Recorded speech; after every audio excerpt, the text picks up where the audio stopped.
Bonjour classe! Aujourd'hui, on va vous parler d'un sujet qui est toujours d'actualité, le temps. Depuis les 13 derniers mois, notre perception du temps est complètement perturbée. Donc, on se pose cette question, qu'est-ce que le temps? C'est quoi ça? On va parler de la gravité du temps.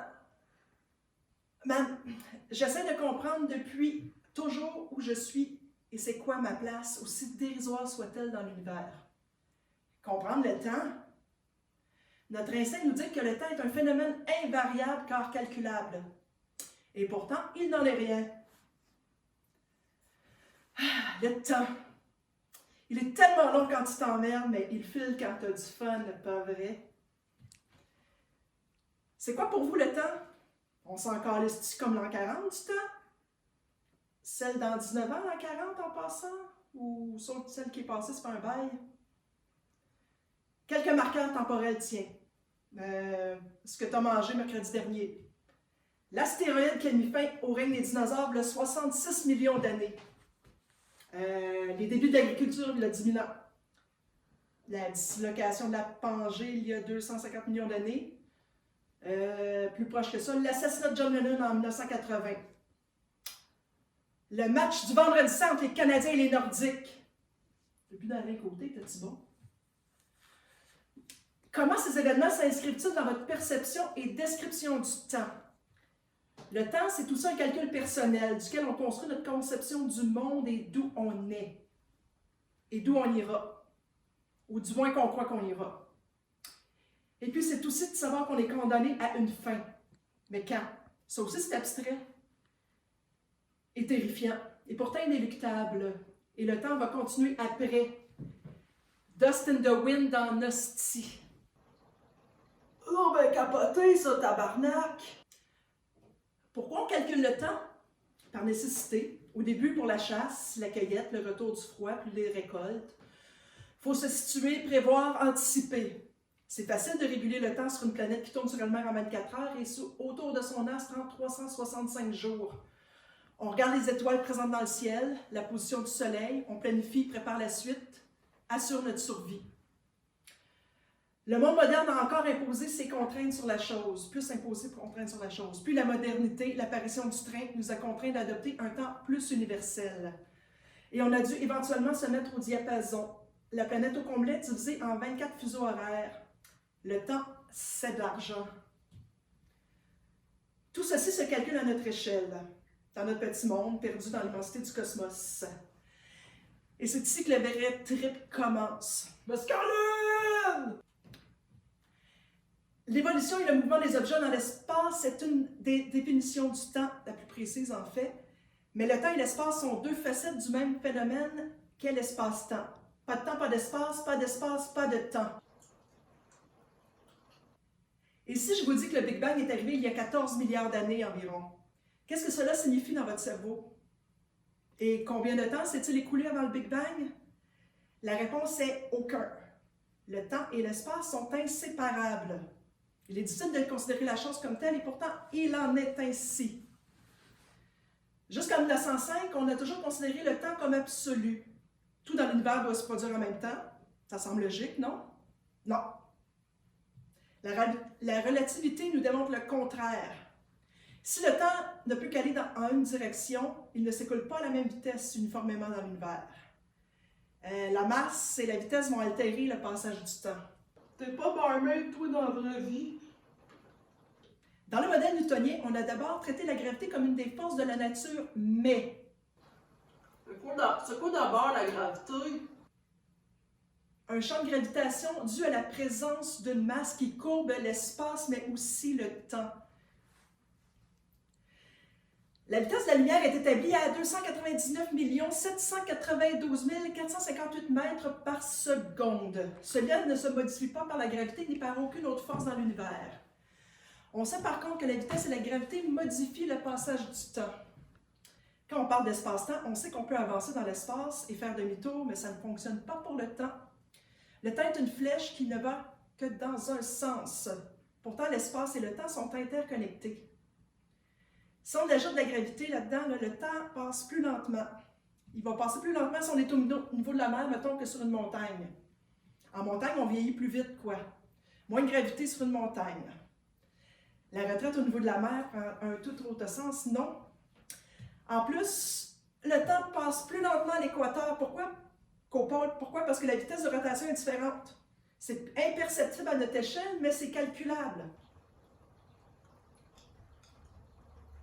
Exemple, les satellites en orbite ne sont pas au même temps qu'au sol. Plus de vitesse, mais une microgravité.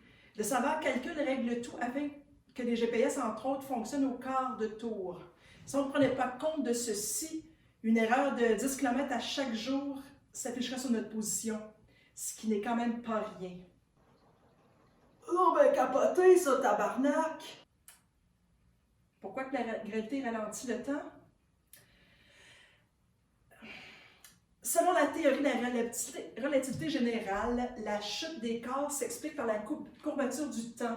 La gravité n'est plus considérée comme une force, mais bien comme une modification de la structure inertielle de l'espace-temps. La seule différence temporelle d'un même objet en ces différents points, exemple, mettons une table, le dessus et les pattes d'une table, qui est plus près de la masse en question, explique la gravité. Ça passe pas au même temps. Hey, attends, maîtresse, là! Comment se fait que la vitesse puis la gravité, ça ralentit le temps? C'est qui ton pocheur? Peux-tu avoir son numéro? La gravité ne cause pas une courbature de l'espace-temps. La gravité se subit à cause de la courbature de l'espace-temps. Tu me suis-tu, là? Et la vitesse là-dedans? Une vitesse quasi infinie va encore plus ralentir le passage du temps. Ce phénomène est illustré par les physiciens avec le paradoxe des jumeaux. Non, mesdames, ce n'est pas le titre d'un film coquin, mais on va quand même parler de dilatation. Dilatation, yes sir! Dilatation du temps, est-il? OK, le paradoxe des jumeaux. Cet exemple est utilisé dans la théorie de la relativité générale afin d'illustrer comment le passage du temps peut différer selon les conditions spatio-temporelles. OK, un des deux reste sur Terre, l'autre s'en va. Celui qui reste sur Terre va agir beaucoup plus rapidement que celui qui voyage à une vitesse qui se rapproche de la vitesse de la lumière. Les deux, par contre, vont sentir le même passage du temps, chacun, normalement pour eux. Car si la gravité ralentit le passage du temps, la vitesse, elle, le ralentit encore plus. Le temps, il va complètement s'arrêter à la vitesse de la lumière, qui est de 2,99,792,458 mètres par seconde. All right. Exactement. Le numéro de mon pocheur. OK. Mettons là, si t'es tout petit, là. Hein?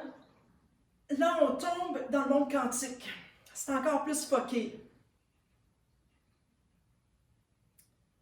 Dans le monde quantique, on essaie de décrire le comportement des particules élémentaires. Ce qu'il faut avec ce sujet, c'est que les plus grands théoriciens de la physique quantique nous disent que si on prétend connaître la physique quantique, on ne connaît pas la physique quantique. Donc, j'ai fait mes recherches.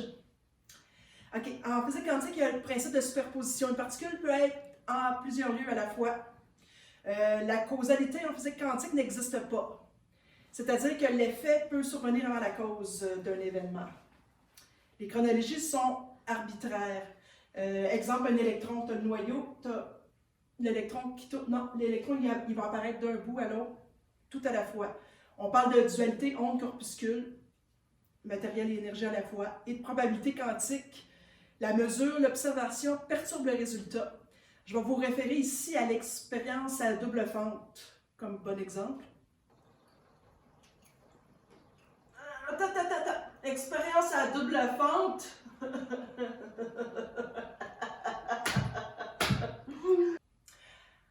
On parlera une autre fois de la théorie du tout parce que, ultimement, tout est dans tout. La 5G là-dedans? Non, on ne parlera pas de ces niaiseries-là. Sachant tout ceci, et en prenant compte que la Terre tourne autour d'elle-même à une vitesse de 1600 km/h à l'équateur, seulement 3 km/h au pôle, que celle-ci tourne autour du Soleil à une vitesse de 108 000 km/h, que le système solaire, lui, orbite le centre de la Voie lactée à 850 000 km/h, que la Voie lactée, elle, voyage à 2 300 000 km/h. Les faces d'Aïon, tabarnak.